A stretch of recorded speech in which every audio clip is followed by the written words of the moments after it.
Hi everything. Hello gang. Hi guys. Hey. Hai, Assalamualaikum. Hai, Assalamualaikum. Hai, Assalamualaikum warahmatullahi wabarakatuh. Hai, Assalamualaikum. Saya Nur Putra Syarfain. Saya Nuri Skandar binti Syamsul Rizal. Saya Muhammad Rabani Amin bin Muhammad Rafai Saya Nur Zahra Jiha binti Muhammad Yusof. Kami dari kumpulan The Peace of Mind Ingin membahaskan tentang jangan ambil mudah terhadap depresi di kalangan rumah tangga. apa itu kemurungan. Kemurungan adalah gangguan perasaan seseorang yang menyebabkan seseorang itu merasa sedih, yang berpandangan, keletihan, ketiadaan tenaga, cepat letih, dan jangka masa tu boleh berlaku dalam 2 minggu macam tu. Dan kemurungan juga dia tak kira bangsa, dia tak kira jantina, tak kira bangsa, tak kira umur. So di semua peringkat di kalangan kita ni boleh kena sekiranya kita tidak mengawal diri kita atau tidak mengatasi diri kita, dia akan boleh mengalami dalam masa berbulan-bulan atau bertahun-tahun. Depression ni dia bermacam-macam sebab, bermacam-macam punca yang kita boleh kaitkan kenapa seseorang itu boleh ada depression, boleh ada kemurungan dalam rumah tangga dia disebabkan oleh punca. Mungkin seseorang itu dia ada penyakit dan dia makan ubat yang bermacam-macam jenis. So dia boleh stres sebab dia makan ubat macam tu. Dan punca lainnya ialah masalah yang dihadapi oleh rumah tangga, iaitu pergaduhan dengan suami ke, masalah dengan anak-anak ke, ataupun pertuturan yang tidak betul. So itu pun boleh menjadi salah satu punca. Seterusnya, punca itu juga boleh disebabkan oleh peristiwa-peristiwa yang dialami oleh seseorang dalam kalangan rumah tangga, sama ada isteri ataupun suami, disebabkan oleh peristiwa-peristiwa yang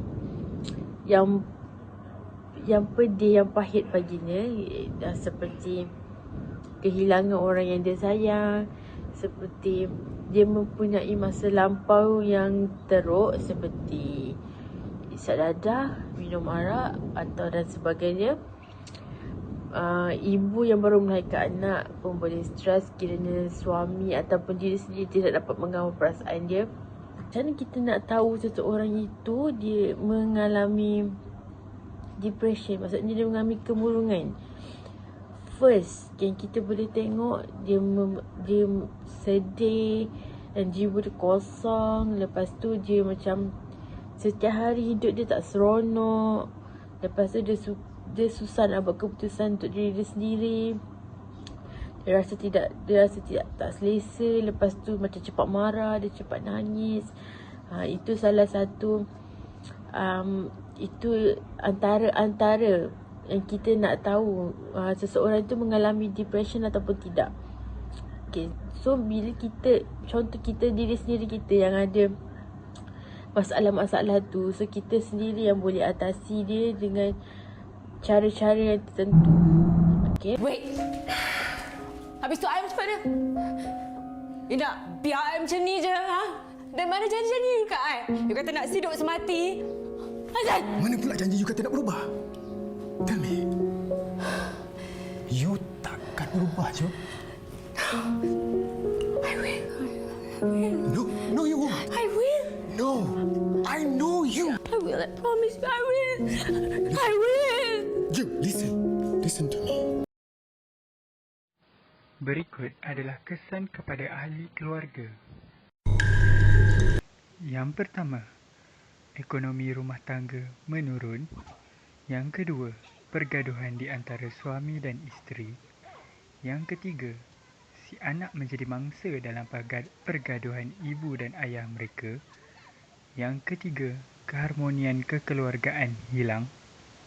Yang keempat, hutang bertimbul. Dan yang terakhir, boleh mengakibatkan penceraian.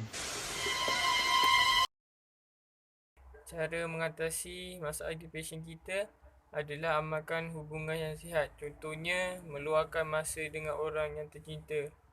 seperti isteri, anak-anak atau rakan sekerja. Cara yang kedua, bersenam. Bersenam dalam masa 30 minit setiap hari. Ini dapat meningkatkan motivasi diri kita. Cara yang ketiga, berfikiran positif supaya kita dapat mengatasi masalah depression kita dengan pemikiran yang positif. Cara yang keempat, tingkatkan penampilan diri kita. Contohnya, kita perlu mengambil berat tentang pemakaian kita, penampilan diri kita.